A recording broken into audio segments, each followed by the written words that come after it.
വൈക്കം മഹാദേവ ക്ഷേത്രം നിലനിൽക്കുന്നത് പുറമ്പോക്ക് ഭൂമിയിലാണ് എന്നുള്ളതാണ് പറഞ്ഞു നിർത്തിയത്. പക്ഷെ അറിയേണ്ടത് വൈക്കം മഹാദേവ ക്ഷേത്രത്തിന് പത്മനാഭസ്വാമി ക്ഷേത്രത്തിൻ്റേതിന് സമാനമായ രീതിയിൽ സ്വത്തുക്കളുണ്ട് എന്ന് പറഞ്ഞു കേട്ടിട്ടുണ്ട്. ഈ സ്വത്തുവകകളെല്ലാം തന്നെ ഇപ്പോഴുണ്ട് എന്നുള്ളതിന് ഉറപ്പുണ്ടോ? ഉറപ്പില്ല. അതെന്താണ് അങ്ങനെ പറയാൻ കാരണം? കാരണം കേരളത്തിൽ ഇപ്പോൾ നമ്മൾ ഏറ്റവും കൂടുതൽ സംസാരിച്ചിരുന്ന, കേരളത്തിൽ തന്നെ ഇന്ത്യയിൽ തന്നെ ഏറ്റവും കൂടുതൽ ചർച്ച ആയിരിക്കുന്ന ശബരിമല സ്വർണ്ണ പാളി കേസുകൾ, അങ്ങനെയുള്ള സംഭവങ്ങൾ. ഇതിൻ്റെ അകത്ത് പ്രധാനപ്പെട്ട ആൾക്കാരാണ് ഇവിടെ ഇരുന്നിരുന്നത്. ഇവിടുത്തെ ക്ഷേത്ര ചുമതലയിലുണ്ടായിരുന്ന ആൾക്കാരാണ് ഇവരും. അതേപോലെ തന്നെ സമാനമായ രീതിയിൽ ക്ഷേത്രത്തിൻ്റെ പല സ്വത്തുക്കളും നഷ്ടപ്പെടുന്ന കാലഘട്ടങ്ങളിലാണ് ഈ പ്രതിഷ്ഠ നടത്തിയത്, സ്വർണ്ണക്കൊടിമര പ്രതിഷ്ഠ നടത്തിയത് ക്ഷേത്രത്തിൻ്റെ വൈക്കം ക്ഷേത്രത്തിൽ. പിന്നെ വൈക്കം ക്ഷേത്രത്തിൻ്റെ ഒരു പ്രത്യേകത എന്ന് പറഞ്ഞു കഴിഞ്ഞാൽ ബാക്കിയുള്ള കീഴൂട്ട് ക്ഷേത്രങ്ങളുടെ സ്വർണങ്ങളും അതേപോലുള്ള വിലപിടിപ്പുള്ള വസ്തുക്കളും സ്റ്റോർ ചെയ്തിരുന്നത് വൈക്കത്താണ്. സ്ട്രോങ് റൂം എന്ന് പറയുന്നത് വൈക്കത്താണ്. പണ്ട് അനുബന്ധ ക്ഷേത്രങ്ങൾ തുറവൂർ മഹാക്ഷേത്രത്തിന്റെ വരെ, തുറവൂർ ക്ഷേത്രം വൈക്കം ക്ഷേത്രത്തിന്റെ കീഴിൽ വരണം. അവിടെ സ്ട്രോങ് റൂം, അതിന്റെ അവിടുത്തെ ഇതുവരെ സൂക്ഷിക്കുന്നത് വൈക്കത്താണ്. സ്വർണ്ണ കുടം, അങ്ങനെയുള്ള കാര്യങ്ങൾ പലതും. അപ്പോ അത്രത്തോളം സ്വത്ത് വൈക്കം മഹാദേവ ക്ഷേത്രത്തിൽ ഉണ്ട്. അത് കാണാൻ അത് പൂർണ്ണമായിട്ടും ഇല്ല എന്നുള്ളതാണ് ഇപ്പൊ പറയുന്നത്. പൂർണ്ണമായിട്ടും ഇല്ല സംശയമാണ്. കാരണം പൂർണ്ണമായിട്ട് സംശയിക്കേണ്ട കാരണം എന്താ വെച്ചാൽ ഇത്രയും സ്വത്തുക്കൾ, സ്വന്തം കൺമുമ്പിൽ കിടക്കുന്ന വസ്തുക്കൾ പോലും പോകുമ്പോഴത്തേക്ക് ഇതിന്റെ അകത്തിരിക്കുന്ന കാര്യങ്ങൾ ആരെങ്കിലും അറിയുമോ? അതിൻ്റെ അകത്തേക്ക് 9 മണിക്ക് ശേഷം അല്ലെങ്കിൽ നട അടച്ചതിന് ശേഷം ആർക്കെങ്കിലും പ്രവേശനമുണ്ട്? പക്ഷെ അതിൻ്റെ അകത്ത് ഉദ്യോഗസ്ഥർക്ക് പ്രവേശനമുണ്ട്. അതിൻ്റെ അകത്ത് നടക്കുന്നത് എന്താണെന്ന് ഈ കഴിഞ്ഞ കാലങ്ങളിലാണ് CCTV ക്യാമറകൾ പോലും വന്നത് അകത്ത്. ഇത്രയും പ്രസിദ്ധമായ ക്ഷേത്രം CCTV ക്യാമറ പ്രാവർത്തികമല്ല എന്നും പറഞ്ഞുകൊണ്ട് പല പരാതികൾ പോയിട്ട് പിന്നീട് ലാസ്റ്റാണ് ഇപ്പോഴാണ് പൂർണ്ണ സജ്ജമായിട്ട് CCTVകൾ പോലും വന്നത്. ഇതൊക്കെ ഓഫ് ചെയ്താൽ കാണാൻ പറ്റിയല്ലോ. അല്ല, ഇതിപ്പോൾ നമ്മൾ പറയുന്നത് ശബരിമല സ്വർണ്ണക്കൊളയുമായി ബന്ധപ്പെടുത്തിയിട്ടാണ് ഇപ്പോൾ ഈ പറയുന്നത്. അത് ഒരു സംഭവം നടന്നതാണ്, അതിന്മേലുള്ള അന്വേഷണമൊക്കെ നടക്കുന്നത്. പക്ഷേ അങ്ങനെ നടന്നു എന്നുള്ളത് കൊണ്ട് മറ്റു ക്ഷേത്രങ്ങളിൽ കൂടെ നടക്കണം എന്നുണ്ടോ എന്നുള്ളതാണ് ഞാൻ ചോദിക്കുന്നത്. തീർച്ചയായിട്ടും. അങ്ങനെ പറയണമെങ്കിൽ എന്തെങ്കിലും ഒരു ഉദാഹരണം? സ്വർണ്ണക്കൊടിമര പ്രതിഷ്ഠയായിട്ട് ബന്ധപ്പെട്ടിട്ടുള്ള ഓഡിറ്റ് റിപ്പോർട്ടുകൾ ഉണ്ടോ? ഇല്ല. സ്വർണ്ണക്കൊടിമരമായിട്ട് പ്രതിഷ്ഠയിൽ അന്ന് മുകളിലിരുന്ന നന്ദികേശ്വര വിഗ്രഹം ഉണ്ടോ? ആരുടെ കയ്യിലാണ്? ഇപ്പം പുതിയതാരും കൊണ്ടുവന്ന് എന്തെങ്കിലും ഇതുണ്ടോ? ഇതൊന്നുമില്ല. വൈക്കം ക്ഷേത്രത്തിലെ ഈ പണ്ട് കാലത്ത് ഈ മുഴുവട്ടക പോലുള്ള പല സാധനങ്ങൾ, ആടയാഭരണങ്ങളിൽപ്പെട്ട പൂർണ്ണമായിട്ടുള്ള സാധനങ്ങൾ ഇപ്പോൾ ഉപയോഗിക്കുന്നുണ്ടോ? സ്വർണ്ണക്കൊട പൂർണ്ണമാണോ? ഈ കഴിഞ്ഞ ദിവസം വരെ ഓഡിറ്റ് നടത്തിയപ്പോഴും അതിൻ്റെ അകത്ത് എന്തോ മിസ്റ്റേക്ക് ഉണ്ടെന്നൊക്കെ പറഞ്ഞാണ്.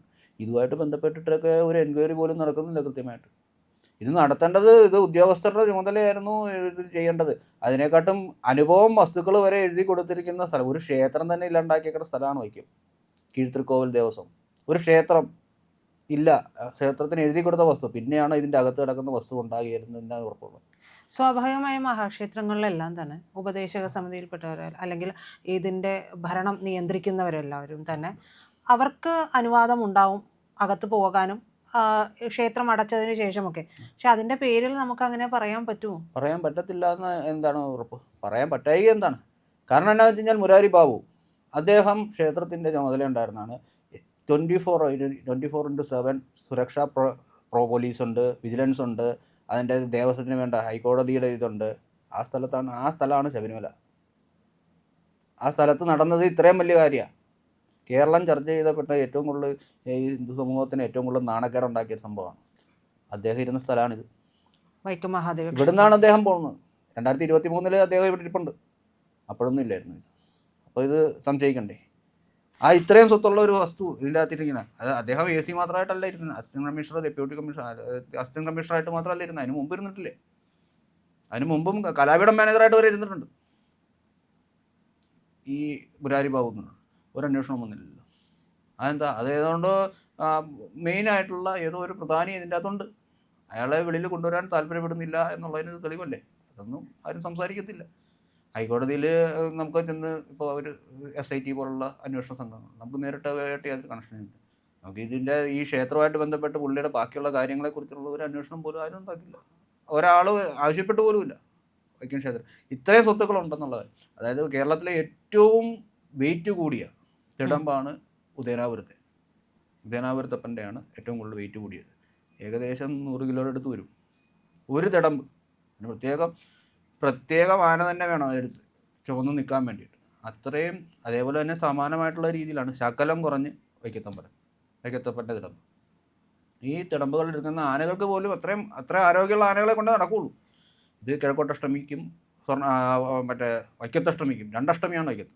ഒന്ന് കിഴക്കോട്ടഷ്ടമി, ഒന്ന് വൈക്കത്തഷ്ടമി. ഈ വൈക്കത്തഷ്ടമിക്ക് എഴുന്നള്ളിക്കുന്ന ഇത് ആർക്ക് മനസ്സിലാവും ഇത് പണ്ട് തൊട്ട് ഇതുണ്ടായിരുന്നു എന്നുള്ളത്? ആർക്ക് അറിയാൻ പറ്റും ഇത് ഇത്ര ഉണ്ടായിരുന്നു എന്നുള്ളത്? അത് ചെയ്യുന്ന ആൾക്കാർ, സ്ട്രോങ് റൂമിൽ ഇരിക്കുന്ന സ്ട്രോങ് റൂമിൽ കയറുന്ന ആൾക്കാർക്കല്ലേ ഇതിനെക്കുറിച്ച് അറിയാൻ പറ്റുള്ളൂ. ഇതിൻ്റെ എന്തെങ്കിലും രേഖ വെളിയിൽ പോവുമോ? ഇതുമായി ബന്ധപ്പെട്ടിട്ടുള്ള ഒരു രേഖകളും ഇല്ല. ഓഡിറ്റ് ഒക്കെ നടന്നിട്ട് നടത്തേണ്ടതല്ലേ? കഴിഞ്ഞിടയ്ക്കും മിസ്സിംഗ് എന്ന് പറഞ്ഞ് കാണിക്കുന്നുണ്ട്. കഴിഞ്ഞിടയ്ക്ക് ഒരു ഓഡിറ്റ് നടന്നതിൻ്റെ അകത്ത് ഇപ്പോൾ ഹൈക്കോടതി കേരള ഹൈക്കോടതി നോക്കിയപ്പോഴത്തേക്ക് അതിൻ്റെ അകത്ത് എന്തോ ഒരു മിസ്സിംഗ് പറയുന്നുണ്ട് ഓഡിറ്റ്. പക്ഷേ ഞാൻ ചോദിക്കുന്നതല്ല, ഈ സ്വർണ്ണ കൊടിമര പ്രതിഷ്ഠ നടന്ന സമയത്ത് ഈ വസ്തുക്കൾ നാല് നടയടച്ചു കളയുന്ന ഒരു സംഭവം ഉണ്ടായിട്ടുണ്ട് അവിടെ. കാരണം എന്താ വെച്ചാൽ ഞാനൊക്കെ താമസിച്ചിരുന്നത് വടക്കേതടയാണ്, അമ്പലത്തിനോട് ചേർന്നുള്ള ദിവസം. അതിൻ്റെ അച്ഛൻ്റെ കാലത്തും ബാക്കിയുള്ള നമ്മുടെ നമ്മുടെ സീനിയർ ആയിട്ടുള്ള ആൾക്കാരോട് ആരോട് വേണ്ടി ഞാൻ ചോദിച്ചു പോകും, ഈ 4 നടയടച്ചു ആനയോടി എന്നും പറഞ്ഞു. അങ്ങനെ ഒരു സംഭവം ഉണ്ടായിട്ടുണ്ട് അവിടെ വൈക്കത്ത്. കാരണം എന്നാ വെച്ചാൽ ഇത് കുഴിച്ചെടുക്കുന്ന സമയത്ത് സ്വർണ്ണക്കൊടിമരം, അത് പഴയ കൊടിമരം മാറ്റുന്നതിന് പകരം എടുക്കുന്ന സമയത്ത് ഇവിടെ 4 നടയടച്ചു. അപ്പോൾ അതിൻ്റെ അകത്ത് കിട്ടിയേക്കുന്ന സാധനങ്ങൾ എന്താണ് അതിൻ്റെ അകത്ത് കിട്ടിയേക്കണത്? എങ്ങനെ അറിയും? ഈ ഉദ്യോഗസ്ഥർ തന്നെയാണല്ലോ അതിൻ്റെ അത്. ഉദ്യോഗസ്ഥർ മാത്രമേ ഇരിപ്പുള്ളൂ അതിൻ്റെ അകത്ത്. ആ ഒരു പ്രമുഖ വ്യക്തിയുടെ ഒരു കേസ് വേറെ രീതിയിൽ വന്നിട്ടുണ്ട്. അന്നിരുന്ന അഡ്മിനിസ്ട്രേറ്റീവ് ഓഫീസർ ദേവസ്വം വക വസ്തുക്കൾ പുള്ളി എഴുതി മേടിച്ചിട്ടുണ്ട്, കേസ് ഫയൽ ചെയ്തിട്ടുള്ളതാണ്. ആരെഴുതി വാങ്ങി? ആ അഡ്മിനിസ്ട്രേറ്റീവ് ഓഫീസർ ക്ഷേത്രം തന്ത്രിയുടെ കയ്യിൽ നിന്ന് ഇത് എഴുതി മേടിച്ചിട്ടുണ്ട്, ദേവസ്വം അനുഭവം വസ്തു. അതെങ്ങനെയാണ്? അങ്ങനെ ഇരിക്കുന്ന ആൾക്കാരാണ് ഇവിടെ ഉണ്ടായിരുന്നത്. വൈക്കം ക്ഷേത്രത്തിൻ്റെ ചുമതലയിലിരുന്ന് അഡ്മിനിസ്ട്രേറ്റീവ് ഓഫീസർമാർ. ഇപ്പോൾ വരുന്നവർക്ക് അത് കാരണം അന്നത്തെ കാലത്ത് കാലാവധി കൂടുതലാണ്. അഡ്മിനിസ്ട്രേറ്റീവ് ഓഫീസർ പദവിയിലിരിക്കുന്ന ആൾക്കാർക്ക് കാലാവധി കൂടുതൽ. ഇന്ന് വെച്ചാൽ 1 കൊല്ലം പോലും ഇരിക്കത്തില്ല. അപ്പോൾ ഇപ്പോൾ ഉള്ളവർക്ക് അവരെക്കുറിച്ച് യാതൊരു ബോധവും ഉണ്ടാകത്തില്ല. കാരണം എന്താ വെച്ചാൽ അവർ പണ്ടെഴുതി വെച്ചേക്കുന്ന എന്താണ്, അതുണ്ടോ ഇല്ലയോ, പരിപാടി കഴിഞ്ഞു. അവർ പൂർണ്ണമാകുന്ന ഒരു വർഷം 1 കോടി രൂപയ്ക്ക് മേളിൽ, കോടിക്കണക്കിന് രൂപയുടെ കാണിക്കുകയും മറ്റുള്ള കാര്യങ്ങളും വരുന്ന സ്ഥലമാണ് വൈക്കം. ഇതിൻ്റെ കണക്കുകൾ പോലും പൂർണ്ണമാകുന്നതിന് മുമ്പ് അഡ്മിനിസ്ട്രേറ്റീവ് ഓഫീസർ ചേഞ്ച് ആവും. ഇതൊരു ലൂപ്പ് ഹോൾ ഉണ്ടാക്കി കൊടുക്കുവാണോ എന്നുള്ളൊരു സംശയം കൂടെ ഉണ്ട്. കാരണം എന്താ വെച്ചാൽ പൂർണ്ണമായിട്ട് അതിൻ്റെ കണക്കുകളും കാര്യങ്ങളും സ്വത്തുവകകളെല്ലാം ഓഡിറ്റ് ചെയ്ത് കൃത്യമാണെന്ന് ഉറപ്പുവരുത്തിയതിന് ശേഷമേ അഡ്മിനിസ്ട്രേറ്റീവ് ഓഫീസർ മാറാവുള്ളൂ. ശരിക്കും ഈ ഒരു സ്വത്തുവകകളുടെ കാര്യം പറഞ്ഞല്ലോ, ഏകദേശം അത് എത്ര കാണും? ഏകദേശം കാരണം എന്താ വെച്ച് കഴിഞ്ഞാൽ ഇതിനെക്കുറിച്ചുള്ള പൂർണ്ണമായിട്ടുള്ള രേഖകൾ ഈ ദേവസ്വത്തിന് ഉണ്ടോയെന്ന് എനിക്കറിയാൻ പാടില്ല. ഇവിടുത്തെ ഞാനൊരു സ്വത്തുമായിട്ട് ബന്ധപ്പെട്ട്, അതായത് ദേവസ്വത്തിൻ്റെ ലാൻഡ് രജിസ്റ്റർ ചോദിച്ചിട്ട് ദേവസ്വം കമ്മീഷണർക്ക് അയച്ചതാണ്. ഇതുവരെ മറുപടി കിട്ടിയിട്ടില്ല. എന്നിട്ടും കിട്ടിയേക്കണത് ഇത് കണ്ടു കഴിഞ്ഞാൽ ചിരി വരും. അതായത് സർവേ നമ്പർ പോലും തെറ്റിച്ചാണ് അതിൻ്റെ അത് എഴുതിയേക്കണത്. തെക്കുന്ന് തെക്കോട്ടുള്ള വഴിക്ക് വടക്കുവശം വഴിയെന്നാണ് എഴുതി വെച്ചേക്കണേ. ആ രേഖകൾ എങ്ങനെ ഇതാവും? ആ രേഖകൾ എങ്ങനെ വാലിഡായിട്ട് നമ്മൾ കാണും? നമുക്ക് സാധാരണക്കാരനായിട്ടിരിക്കുന്ന ഒരാൾക്ക് നോക്കിക്കഴിഞ്ഞാൽ മനസ്സിലാവും സർവേ നമ്പർ 194/20 വൈക്കത്തമ്പലത്തിൻ്റെ തെക്ക് വശത്ത് നിന്ന് തെക്കോട്ടുള്ള വഴിയാണ്. തെക്ക് വശത്ത് ഗോപുരത്തിൻ്റെ അവിടെ നിന്ന് തെക്കോട്ടുള്ള വഴിയാണ്. ദേവസ്വം രജിസ്റ്ററിൽ എഴുതിയേക്കുന്നത് വടക്കുവശം വഴിയാണ്. ഇതുപോലും എഴുതാൻ പറ്റാത്ത ആൾക്കാർ ഈ കണക്കെങ്ങനെ എഴുതും? എങ്കിലും ഇതിലെല്ലാം ഒരു കണക്ക് സർക്കാരിനും അറിയേണ്ടതാണ്. പൂർണ്ണ കണക്ക് തെറ്റിച്ചു എന്ന് പറയാൻ പറ്റുമോ? കാരണം എന്താ വെച്ച് കഴിഞ്ഞാൽ ഇവർ എഴുതി കൊടുത്തേക്കുന്ന രേഖ എന്താണെന്ന് നമുക്കറിയത്തില്ലല്ലോ. ഇവിടെ ഉള്ളവർ ഇതിൻ്റെ അകത്തുള്ള രേഖകൾ ഇത്രേ ഉള്ളൂ എന്നും പറഞ്ഞുകൊണ്ട് ഓഡിറ്റ് എഴുതി കൊടുത്തു കഴിഞ്ഞാൽ തീർന്നില്ല അവിടെ കണക്ക്. ഈ വൈക്കത്തമ്പലത്തിൻ്റെ സ്വത്തുക്കൾ എന്തോരം ഉണ്ടെന്നുള്ളത് ദേവസ്വം ശരിക്കും പറഞ്ഞാൽ 1950 തിരുവിതാംകൂർ ദേവസ്വം ബോർഡ് എടുക്കുമ്പോഴത്തേക്കുള്ള സ്വത്തുക്കൾ ഉണ്ടോ ഇല്ലയോ എന്ന് ആരെങ്കിലും ചോദിച്ചിട്ടുണ്ടോ? അന്ന് നിങ്ങൾക്ക് ഇവിടെ വൈക്കം ക്ഷേത്രത്തിന് രാജാവ് കൊടുത്തിരുന്ന ഇത്ര സ്വത്തുക്കളും സ്വർണ്ണങ്ങളും ഉണ്ട്, ഈ സ്വർണം തന്നെയാണ് ഇപ്പോൾ ഉള്ളതെന്ന് പറഞ്ഞാൽ ആരും ചോദിച്ചിട്ടുമില്ല, പറഞ്ഞിട്ടുമില്ല. അത് ഞങ്ങൾക്ക് അറിയാൻ പാടില്ല എന്ന് പറഞ്ഞു കഴിഞ്ഞാൽ നമുക്കെങ്ങനെ അറിയാൻ പറ്റും കുറവുണ്ടോ കൂടുതലുണ്ടോ എന്ന്? സർക്കാരിന് അറിയാൻ പറ്റുമോ? ദേവസ്വത്തിൻ്റെ ദേവസ്വം ജോലിക്കാരനായിട്ടിരിക്കുന്ന ഈ സ്ട്രോങ് റൂം, തിരുവാഭരണം, അതേപോലുള്ള സാധനങ്ങൾ അതിൻ്റെ ചുമതലയിലിരിക്കുന്ന ആൾക്കാർക്ക് അതിൻ്റെ രേഖകൾ അന്ന് കിട്ടിയിട്ടുണ്ടാവും. ആ രേഖകൾ പ്രകാരമുള്ള വസ്തുക്കളാണോ ഇന്ന് ഇരിക്കുന്നതെന്ന് നമുക്ക് കണ്ടുപിടിക്കാൻ പറ്റുമോ? പറ്റത്തില്ല. അത് എൻക്വയറി വേണം അതിൻ്റെ അകത്ത്. കാരണം ഈ സ്വത്തുക്കൾ, കാരണം ഇതിൻ്റെ ഇടയ്ക്കാണ് ഇതേപോലുള്ള ഈ സ്വർണ്ണക്കൊടിമര പ്രതിഷ്ഠ കാര്യങ്ങൾ അതിൻ്റെ അകത്തുനിന്ന് അമൂല്യമായിട്ടുള്ള വസ്തുക്കൾ കിട്ടിയിട്ടുണ്ട് എന്നുള്ള ഇത് എന്നുവെച്ചാൽ രേഖകൾ പ്രകാരം ഇവരെങ്ങനെ പറയും? ഇത് കാണിച്ചാലും പ്രശ്നം, കാണിച്ചില്ലെങ്കിലും പ്രശ്നം എന്നുള്ള രീതിയായി. ഇത് ഉണ്ടായിരുന്നോ ഇല്ലായിരുന്നോ ഇപ്പോഴേക്കും അഡ്മിനിസ്ട്രേറ്റീവ് ഓഫീസർക്ക് പറയാൻ പറ്റത്തില്ല. അവരെങ്ങനെ അറിയും? അവർക്ക് അതിന് മുമ്പ് ഒരു നാളെ എഴുതി കൊടുത്ത് നോക്കിയിട്ട് അത് നോക്കിയല്ലേ കൊണ്ട കാര്യമുള്ളൂ. ഇത് വർഷാവർഷം മാറിക്കൊണ്ടിരിക്കും. ഇതിപ്പോ അനുബന്ധ ക്ഷേത്രങ്ങളുടെ സ്വത്തുവകകൾ എന്ന് പറഞ്ഞല്ലോ. അപ്പൊ ഈ അനുബന്ധ ക്ഷേത്രങ്ങൾക്ക് ഒരു അതിരുണ്ടാവില്ലേ? അതെങ്ങനെയാണ്? അതായത് വൈക്കം ക്ഷേത്രത്തിന്റെ വൈക്കം ക്ഷേത്രത്തിന്റെ കീഴൂട്ട് ക്ഷേത്രങ്ങൾ എന്ന് പറഞ്ഞാൽ പല ക്ഷേത്രങ്ങളുണ്ട്. അതായത് വൈക്കത്തിന്റെ എനിക്ക് തോന്നുന്നു ബ്രഹ്മമംഗലം, തുറവൂര്, അങ്ങനെ അഡ്മിനിസ്ട്രേറ്റീവ് ഓഫീസർ അല്ല AC ചാർജ് വരുന്നത് അങ്ങനെയാണ്. ഈ തുറവൂർ ക്ഷേത്രത്തിൻ്റെയൊക്കെ ഇത് സ്ട്രോങ് റൂമായിട്ട് ഉപയോഗിക്കുന്നത് വൈക്കം ക്ഷേത്രം. സ്ട്രോങ് റൂം, അതായത് ഇതിനു മുമ്പ് ക്ഷേത്രത്തിൽ നിന്ന് എന്തെങ്കിലും കാണാതെ പോയിട്ടുള്ള പല കാര്യങ്ങളും എന്തൊക്കെ കാണിക്ക വരെ പോയിട്ടുണ്ടല്ലോ, ബസിങ്ങായിട്ടുണ്ടല്ലോ. കാണിക്കയുടെ കേസൊക്കെ നേരത്തെ പണ്ടുകാലത്ത് ഉണ്ടായിരുന്നതാണ്. ഇതിൻ്റെ അത് അതുമായിട്ട് അനുബന്ധമായിട്ടുള്ള പല കാര്യങ്ങളും. ഇപ്പോൾ ഈ പഴയ കൊടിമരത്തിൻ്റെ മുകളിലിരുന്ന സ്വർണ്ണം അത് ആരുടെ കയ്യിലാണ്? അത് ഇവിടെ ഉണ്ടോ ഇല്ലയോ? ആർക്കും അറിയാൻ പാടില്ല.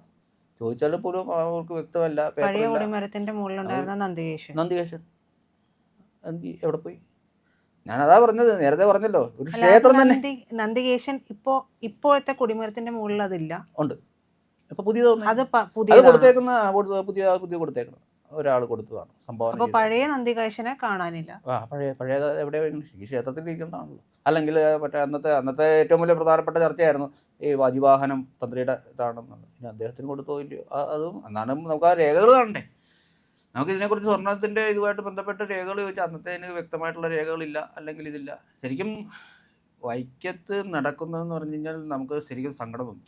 ഒരു ദേവസ്വം ഭൂമിയായിട്ട് ബന്ധപ്പെട്ട് ഞാൻ അവിടെ ചെന്ന് നോക്കുമ്പോഴത്തേക്കും BTR രേഖകൾ പൊടിഞ്ഞുപോയി. ഇതാണ് ഒരു വിവരാശം കൊടുത്തു കഴിഞ്ഞാൽ ലഭ്യമല്ല എന്നുള്ള മറുപടിയാണ് കിട്ടുന്നത്.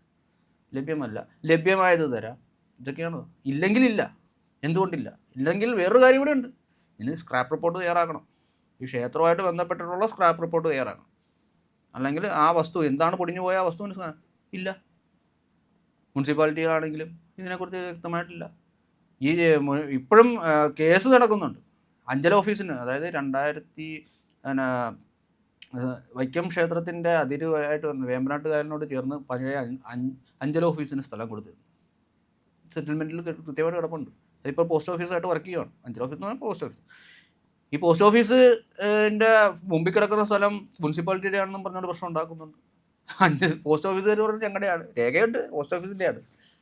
അതിനുവേണ്ടി പ്രശ്നം ഉണ്ടാക്കുന്നുണ്ട്. ഈ രേഖകൾ മൂന്നാമത് ഒരു ടീം വരുന്നു, അവർ തമ്മിൽ കേസ് കൊടുക്കുന്നു.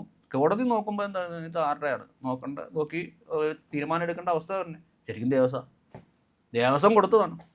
വൈക്കം ആശുപത്രി ദേവസ്വം കൊടുത്തതാണ്. 937 തണ്ടപ്പേര്, വൈക്കത്തമ്പലത്തെ അതേ തണ്ടപ്പേര് 937. അതിൻ്റെ അകത്ത് ഇപ്പോൾ ലാൻഡ് മിസ്സിംഗ് ഉണ്ടെന്നാണ് പറഞ്ഞത്. ആ ഒരു അവസ്ഥയാണ് ഈ വൈക്കത്ത് നടക്കുന്നത്. റവന്യൂ രേഖകൾ പോലും കൃത്യമായിട്ടില്ല. എത്ര ക്ഷേത്രങ്ങൾ കാണും വൈക്കത്ത്? ഏകദേശം 100 ക്ഷേത്രങ്ങളുണ്ടാവും. ചെറുതും വലുതുമായിട്ട് പല പല ക്ഷേത്രങ്ങളുണ്ട്. പണ്ട് ഈ ബ്രഹ്മസ്വം ദേവസ്വം അങ്ങനെയൊക്കെ പല കാര്യങ്ങളുണ്ടല്ലോ. അതിൻ്റെ അകത്ത് പല ക്ഷേത്രങ്ങളുണ്ട്. ഇതിൻ്റെ അകത്ത് കിഴക്കോട്ട് ആറാട്ട് എഴുന്നള്ളി, പുള്ളി വൈക്കത്തപ്പൻ എഴുന്നള്ളി പോകുന്ന സ്ഥലങ്ങളിലെല്ലാം വൈക്കത്തപ്പൻ്റെ തന്നെ ഭൂമിയിലാണ് പോയിക്കൊണ്ടിരുന്നതെന്നാണ് അറിയുന്നത്. അതായത് കല്ലറ പഞ്ചായത്തിൻ്റെ അപ്പുറം വരെ ഇതിൻ്റെ ഇതുണ്ടാവും. ഈ ക്ഷേത്രത്തിൻ്റെ സ്വത്തുക്കളുണ്ടായിരുന്നു. ഇനി അങ്ങയുടെ മുന്നോട്ടുള്ള നീക്കം എങ്ങനെയാണ്? നമ്മൾ ഹൈക്കോടതിയിൽ കേസ് ഫയൽ ചെയ്തിട്ടുണ്ട്, ആൾറെഡി ഫയൽ ചെയ്തിട്ടുള്ളതാണ്. ഹൈക്കോടതി കേസ് ഫയൽ ചെയ്തതിനനുസരിച്ചാണ് ഇങ്ങനെ ഓരോ കാര്യങ്ങൾ. നമ്മളിപ്പോൾ അതിനെക്കുറിച്ച് കൂടുതൽ നോക്കുമ്പോഴത്തേക്കാണ് കൂടുതൽ ഇത് മറ്റേ നമ്മൾ കടലിലേക്ക് ഇറക്കണ പോലെയാണ്. പിന്നെയും വലുതായി എഴുതിക്കൊണ്ടിരിക്കുക. ഇപ്പോൾ ഈ സർവേ നമ്പർ 206 1 മുതൽ 16 വരെ എന്ന് പറഞ്ഞാൽ 1 മുതൽ 16 വരെ എന്നുള്ളതാണ് അതിൻ്റെ അകത്ത് ഏറ്റവും പ്രധാനം. അത് ദേവസ്വം രേഖയിലുണ്ട്.